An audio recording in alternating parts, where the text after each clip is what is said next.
प्रिय मोर बंधुगण आम मैंने देखा आज जे जुग शेषर लक्षण से पचारे हे गुरु तेज ये सब के घटव पुणी जो समय ये सब घटना सन्निकट हे से समय लक्षण कौन ये आम देखु शिष्य मैंने जीशुख्रीष्ट को पचारुंट ता पूर्वर प्रभु जीशु कहते आउ कई मंदिर सुंदर सुंदर प्रस्तर दान पदार्थ सम्मुख सुशोभित होती से कहले तुमने जहाँ सब देखुच समय आसब जिते बड़े एक प्रस्तर अनप्रस्तर उपर समस्त गुड़ी साफ हो मोर बंधुगण ये जिते शिष्य मैंने कहते कई मंदिर सुंदर सुंदर प्रस्तर आउ दान पदार्थ माने समय सुशोभित होती जितेबाला से सुशोभित होती मंदिर गुड़िक बड़ बड़ बिल्डिंग गुड़िक सुंदर बिल्डिंग गुड़िक घर गुड़िक किंतु जीशु से कहले तुम्हें माने यही जहाँ सबू देखुअछ समय आसीब जेतेबेले एक प्रस्तर उपर अन्य प्रस्तर रहिबो नाही गोटे पत्थर उपर अन्य पत्थर रहिबो नाही सबू ही धूलिसात हो माने ध्वंस हो लोक माने इटा उपर इटा पकई घर करछंती पत्थर उपर पत्थर पकई घर करछंती हालो ब्लॉक मध्य उपर उपर रखी घरे घर करछंती ताहा मध्य गोटे उपर इटा उपर आउ गोटे इटा बा गोटे पत्थर उपर आउ गोटे पत्थर बा गोटे हालो ब्लॉक उपर आउ गोटे हालो ब्लॉक ये जो घर सीमेंट दिखाई कराई घर गुड़िक बड़ बड़ बिल्डिंग गुड़िक कराई सबकि धूलिसात हो प्रभु ये निजे प्रभु जीशु कहते समस्त धूलिसात हम गोटे दिन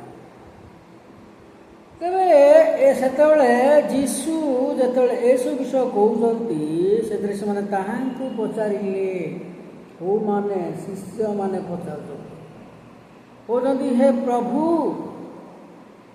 ये सब केबे घटब हे गुरु हे प्रभु हे आमानकर स्वर्गीय पिता आमानकर उद्धारकर्ता ये सब केबे घटब पुणी जो समय सब घटना सन्निकट हे से समय लक्षण कौन जो समय यहाँ धूलिसात बा जुग शेष हो तार लक्षण कौन तार चिन्ह गुड़िक कौन शिष्य माने प्रभु जीशु को पचारुंट से कहले प्रभु जीशु कहले से बुझाऊँ सावधान तुम्हें माने जेपरी भ्रांत न हुओ कहीं कहते सावधान बोली कि कहीं कहते सावधान तुम्हें माने भ्रांत न हुओ तुम माने कन्फ्यूज न हुओ हतबुद्धि न हुओ कहीं कहते कारण अनेक जीशु को नाम रे आसी लेखा आज से कहते कारण अनेक मो नाम रे आसी मु से ओ सन्निकट बोली कहिबे सेमानक पछरे जाओ नाई अनेक आसबे से कहे मु हूँ जीशु मो पछरे चल किंतु तुम्हें सेमानक पछरे जाओ नाई अनेक लोक माने कहे मु हूँ प्रभु मु हूँ उद्धारकर्ता मु हूँ रास्ता मत पूजा कर लोक माने कहे किंतु सेमानकु पूजा करंतु नहीं कारण से माने मनीष परमेश्वर मनीष को सृष्टि कले आमे माने समस्ते मनीष आमे परमेश्वर को अदृश्य भाव में आमे आंठेइकरी तांकर सेवा एवं उपासना करने संगे संगे तांकर वाक्य को मध्य पालन करिवार आवश्यकता रही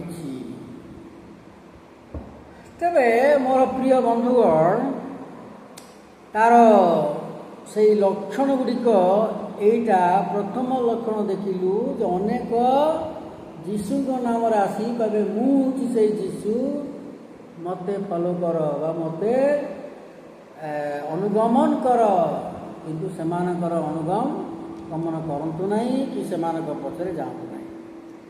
ଦ୍ୱିତୀୟରେ ଆମେ ଦେଖୁଛୁ ଦ୍ୱିତୀୟ ଚିହ୍ନ କ'ଣ ହେବ? ମାତ୍ର ଏଇ 21 ଅଧ୍ୟାୟ 9 ପଦରେ ଆମେ ଦେଖୁଛୁ ଆମେ ଲୁକ 5ରୁ କଣ୍ଟିନ୍ୟୁ ପଢ଼ିଲୁ, 5ରୁ 8 ଯାକେ ଯାଇଛି। ବର୍ତ୍ତମାନ ଲୁକ 21 ଅଧ୍ୟାୟ 9 ପଦରେ ଆମେ ଦେଖୁଛୁ ସେକେଣ୍ଡ ସାଇନ୍ କ'ଣ ଲେଖା ଅଛି? ମାତ୍ର ତୁମେମାନେ ଯେତେବେଳେ ଯୁଦ୍ଧ ବିପ୍ଳବ ବିଷୟ ଶୁଣିବ, ଯୁଦ୍ଧ ଆଉ ବିପ୍ଳବ ଏସବୁ ଲାଗି ରହିଛି, ଆମେ ଶୁଣୁଛୁ। ତାପରେ ଆମର ଦେଶ ମଧ୍ୟରେ ଯୁଦ୍ଧ ଚାଲୁଛି, ବେଳେବେଳେ ଚାଲୁଛି। ତାପରେ କ'ଣ ଲେଖା ହେଇଛି? ଏସବୁ ଶୁଣିବ, ସେତେବେଳେ ତ୍ରାସଯୁକ୍ତ ହୁଅ ନାହିଁ। ଯୁଦ୍ଧ ଜନରୋଗ ଏସବୁ ଶୁଣିବ, କିନ୍ତୁ ଆପଣମାନେ ଭୟ କରନ୍ତୁ ନାହିଁ।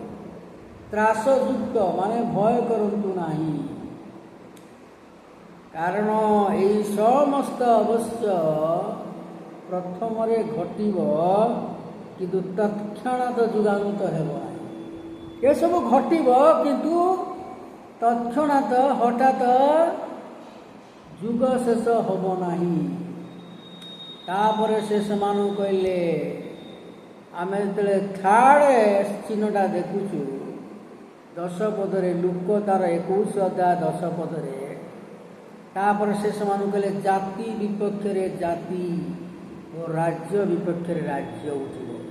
ଏଇସବୁ ଚିହ୍ନ, ଜାତି ବିପକ୍ଷରେ ଜାତି ଉଠିବ। କ'ଣ ବିପକ୍ଷରେ ମାନେ କ'ଣ? ଫାଇଟିଂ ଲାଗିବେ, ଯୁଦ୍ଧ କରିବେ, ଝଗଡ଼ା ଲାଗିବେ, ଯୁଦ୍ଧ କରିବେ। ଆଉ କ'ଣ? ରାଜ୍ୟ ବିପକ୍ଷରେ ରାଜ୍ୟ ବିରୁଦ୍ଧରେ ରାଜ୍ୟ ଉଠିବ, ରାଜ୍ୟ ବିରୁଦ୍ଧରେ ରାଜ୍ୟ ଉଠିକି ଫାଇଟିଂ ଲାଗିବ। ଏସବୁ ଘଟଣା ଗୁଡ଼ା ଘଟିବ। ତେବେ ଆଉ କ'ଣ ହେବ? ଚତୁର୍ଥ ଚିହ୍ନ ହେଉଛି ମହାଭୂମିକମ୍ପ, ସ୍ଥାନେ ସ୍ଥାନେ ମହାମାରୀ ଦୁର୍ଭିକ୍ଷ ହେବ। ଆହୁରି ମଧ୍ୟ ଚିହ୍ନ କ'ଣ? ନା ଭୂମିକମ୍ପ ଗୁଡ଼ା ଜାଗାକରେ ହେବ। କେଉଁଠି ହେବ ଆମେ କହିପାରିବା ନାହିଁ। ଭୂମିକମ୍ପ ସ୍ଥାନେ ସ୍ଥାନେ ଭୂମିକମ୍ପ ହେବ, ଦୁର୍ଭିକ୍ଷ ହେବ, ଆଉ ଭୂମିକମ୍ପ ହେବ, ସ୍ଥାନେ ସ୍ଥାନେ ମହାମାରୀ ହେବ, ଆଉ ଦୁର୍ଭିକ୍ଷ ହେବ। ଭୂମିକମ୍ପ, ମହାମାରୀ, ଦୁର୍ଭିକ୍ଷ, ଇଏ ବି ଚିହ୍ନ। ଆଉ ଆମେ 11 ପଦରେ ଆମେ ଦେଖୁଛୁ, ପୁଣି ଆକାଶମଣ୍ଡଳରେ ଭୟଙ୍କର ଦୃଶ୍ୟ ଲକ୍ଷଣ ଦେଖାଯିବ। ଆକାଶମଣ୍ଡଳରେ କ'ଣ ଦେଖାଯିବ? ନା ଭୟଙ୍କର ଦୃଶ୍ୟ ଦେଖାଯିବ, ଲକ୍ଷଣ ସବୁ ଦେଖାଯିବ, ଚିହ୍ନ ଦେଖାଯିବ। ଆମେ ଜାଣିପାରିବା ଯେ ଯୀଶୁଖ୍ରୀଷ୍ଟ ପୁନର୍ବାର ଏହି ଆସିବେ। ଏହି ଚିହ୍ନ ଗୁଡ଼ିକ ଯେତେବେଳେ ଆମେ ଦେଖୁଛୁ, ଆଉ ତାର ଶେଷ ସମୟ ବର୍ତ୍ତମାନ ହେଇଗଲାଣି। କିନ୍ତୁ କେବେ? କିନ୍ତୁ ଯୀଶୁ କହିଛନ୍ତି, ମୁଁ ପୁନର୍ବାର ଆସିବି, ମୋର ବିଶ୍ୱାସୀମାନଙ୍କୁ ମୁଁ ନେଇଯିବି। କେବେ ଆସିବେ ଆମେ ଜାଣୁନାହୁଁ। କିନ୍ତୁ ଆଜି ମୋର ପ୍ରିୟ ବନ୍ଧୁଗଣ, ଆସନ୍ତୁ ଆମେ ଆପଣାକୁ ସଜାଡ଼ିକି ରଖିବା। ପ୍ରଶ୍ନ ମୁଁ ଗୋଟେ ଏଠି ଜାତ ହେଉଛି, ପରମେଶ୍ୱରଙ୍କର ଆତ୍ମାଙ୍କ ଦ୍ୱାରା ଏହି ପ୍ରଶ୍ନ ଜାତ ହେଉଛି ଯେ ଆପଣମାନେ କ'ଣ ନିଜକୁ ଆଜି ସଜାଡ଼ିଛନ୍ତି କି? ମୁଁ ଆଜି ନିଜକୁ ଯେତେବେଳେ ମୁଁ ଚିନ୍ତା କରେ ବା ମୁଁ ଭାବେ ବା ମୋ ନିଜ ଜୀବନକୁ ବାକ୍ୟ ସହିତ ମୁଁ ଦେଖେ, ଆଉ ମୁଁ ସବୁଦିନ ପାଇଁ ସଜାଡ଼ି ହେଉଛି ପ୍ରଭୁଙ୍କ ବାକ୍ୟ ଅନୁସାରେ। ତେବେ ଆଜି ଆପଣମାନେ କ'ଣ ସବୁଦିନ ସଜାଡ଼ି ହେଉଛନ୍ତି କି? ଆପଣମାନଙ୍କର ଜୀବନକୁ ଆପଣମାନେ ସଜାଡ଼ିଛନ୍ତି କି?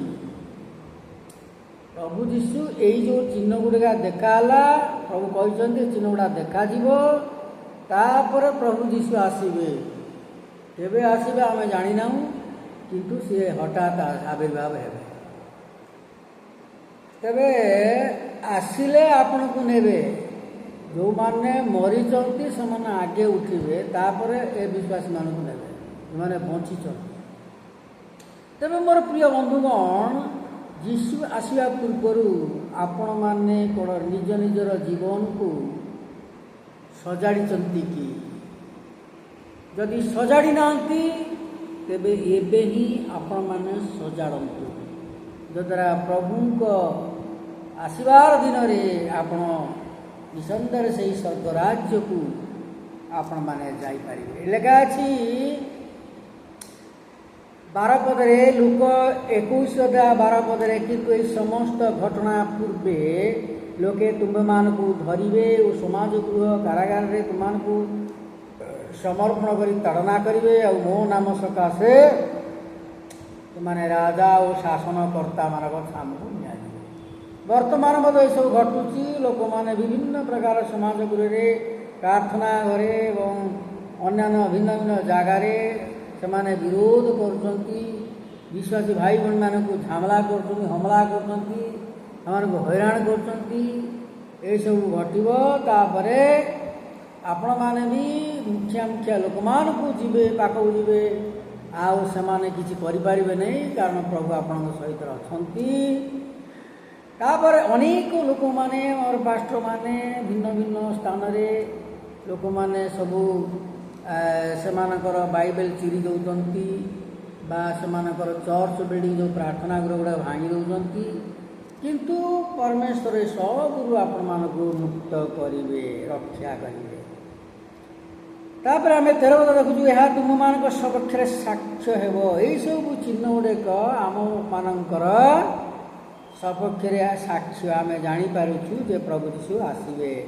अतएव कौन उत्तर देव से विषय पूर्व चिंता न करने को अपना अपना मन में स्थिर कर लोक मैंने हैरान करेंगे विभिन्न प्रकार विरोधात्मक क्वेश्चन प्रश्न पचारे आपण मैंने चिंता करूँ ना कौन उत्तर देवे आप पवित्र आत्मा द्वारा से परमेश्वर आपण मुख दे कथबार्ता करेंगे आपण मैंने चिंता करूँ ना। तापर आम देखुचु कारण मुझे तुमको एपरी मुख्य ज्ञान देवी जे तुम्भे माने कारण मु तुम मान को एपरी मुख्य ज्ञान देवी जे तुम मानकर समस्त विभक्त लोके से प्रतिरोध बा प्रतिवाद करेंगे ना। ये सब घटना आम देखुचु घटब विभिन्न लोक मैंने आपण को प्रश्न पचारे आम देखुचु खाली से नुहे ये चिन्ह गुड़ाक हम 17 पदरे आम देखुचु पुणी मोर नाम सकाशे तुमने समस्त द्वारा घृणित समस्त द्वारा घृणित हम बोली आने देखुचु लेखा अच्छी लोक मैंने विभिन्न घृणा करेंगे। 16 पदरे कि तुम्हें मैंने पिता माता भाता आत्मीय बंधु मान द्वारा सुधा समर्पित हेब आउ तुम मान मध्य लोके कारिकारी हत्या कर नर्बद कर बंधु मान द्वारा समर्पित हेब आपण आपण निजर आत्मीय स्वजन द्वारा पिता माता भाई आत्मीय बंधु बांधव द्वारा सुधा समर्पित हेब आउ तुम मान मध्य अनेक लोक तुम मान मध्य लोके कारिकारी को बद्ध कर खाली से नुहे पुणी मोर नाम सकाशे तुम्हें माने समस्त द्वारा गुणित हे जुग शेषर लक्षण सब ये गुड़िक 18 पदरे आम देखुचु किंतु तुम्हें माने तुम्भ मानकर लुक 21-18 पद किंतु तुम मानक मस्तकर केश ही नष्ट हे नाई धैर्य द्वारा तुम्हें मैंने अपना अपना जीवन लाभ कर धैर्य द्वारा आपण माने निज निजर जीवन को लाभ करेंगे से यही चिन्ह गुड़िक हम तापर प्रभु यीशु आसवे। तेबे आपण मानकर चिंता करिवार कोई आवश्यकता नहीं ये चिन्ह गुड़िक आसो बोली आपण माने जानतु एवं आसुची ता पूर्वर आपण माने सबुदिन प्रभुकर वाक्य पढ़ी निज निजर जीवन को सजाड़ी आपण प्रस्तुत होगी रहतु जे परमेश्वर जे कि आ प्रभु यीशु पुणी सेकेंड टाइम केबे आसीबे आमे जानि ना किंतु आमे प्रस्तुतिकरण रहिबा प्रभु यीशु आमको आसी नहीं जीवे। प्रभु पठित वाक्य द्वारा आम समस्त को आशीर्वाद करंतु। मोर प्रिय बंधुगण फाइनाल रे विषय मु कहि दउची आपण माने प्रतिदिन प्रभुकर वाक्य बाइबल पढ़ी रेगुलर प्रतिदिन सकाळे घंटाई बाइबल पढ़ी ଅଧଘଣ୍ଟା ଆଉ ଅଧଘଣ୍ଟା ଆଣ୍ଠେଇକି ପ୍ରାର୍ଥନା କରିବେ। ଗୋଟିଏ ଘଣ୍ଟା ଆପଣମାନେ ପ୍ରଭୁଙ୍କ ପାଦ ତଳେ ବସି ସମୟ ଦିଅନ୍ତୁ। ପ୍ରତି ରବିବାର ଦିନ ଆପଣଙ୍କର ଉପାସନା ଆପଣମାନେ ଉପାସନାରେ ପ୍ରାର୍ଥନାରେ ଯୋଗ ଦିଅନ୍ତୁ। କାରଣ ପ୍ରତି ରବିବାର ଦିନ ଆଉ ମଣ୍ଡଳୀରେ ବା ପ୍ରାର୍ଥନା ଗୃହରେ ସବୁ ବିଶ୍ୱାସୀ ଭାଇ ଭଉଣୀମାନେ ପାଷ୍ଟରମାନେ ଆସି ଏକତ୍ରୀକରଣ ହେଇକି ଏକତ୍ର ବସି ସେମାନେ ପ୍ରଭୁଙ୍କୁ ଉପାସନା କରନ୍ତି। ତେବେ ଆପଣମାନେ ସେହି ଉପାସନାରେ ଯୋଗ ଦିଅନ୍ତୁ ଏବଂ ନିଜ ନିଜର ଜୀବନକୁ ସଜାଡ଼ି ରେଡ଼ି କରି ରଖନ୍ତୁ। ପ୍ରଭୁ ଯୀଶୁ ଆସିବା ଦିନ ପର୍ଯ୍ୟନ୍ତ ଆପଣମାନେ ଇଗରଲି ବହୁତ ସିରିୟସଲି ଆପଣମାନେ ୱେଟ୍ କରି ରହନ୍ତୁ ଯେ ଯୀଶୁ ଯେତେ ଶୀଘ୍ର ଆସିବେ ଆମମାନଙ୍କ ପାଇଁ ତାହା ଭଲ ଏବଂ ଆମମାନେ ପ୍ରସ୍ତୁତି ହୋଇକି ରହିଥିବା ନିଜର ଜୀବନକୁ ସଜାଡ଼ିକି ରଖିଥିବା ପ୍ରଭୁ ଆସି ଆମମାନଙ୍କୁ ନେଇଯିବେ। ପ୍ରଭୁ ଏ ପଠିତ ବାକ୍ୟ ଦ୍ୱାରା ଆମ ସମସ୍ତଙ୍କୁ ଆଶୀର୍ବାଦ କରନ୍ତୁ। ଆମେନ୍।